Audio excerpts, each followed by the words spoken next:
gapirish, masalan, tasviriy san'at usulida masalan shu insonlarga tushuntirish, masalan hayotni go'zalligi, chiroyliligi, hajmda ishlashim kerak bo'ladi. Sal sharoit bo'lsa, masalan ishlash imkoniyati joylar, masalan kombinatlar bo'lsa, zakazlar bo'lsa, qandaydir bir bolalar rivojlanishi ham yaxshi bo'lardi. Haykaltaroshlik san'ati tubdan bo'lish paydo bo'ladi. Tubdan bu kishidan katta haykaltaroshlar ham bu kishidan ta'sirlanib ketadilar.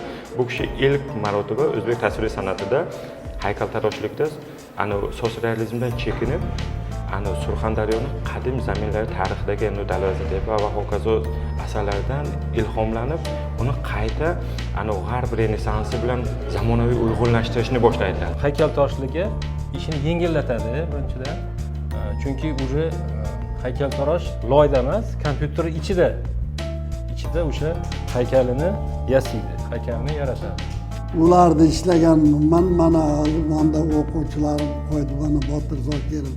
Botir Zokirovlarda birinchi marta meni Ro'z Choriy tanishtirganda, mana endi uyiga borib bir-ikki marta uchrashib, Botir Zokirov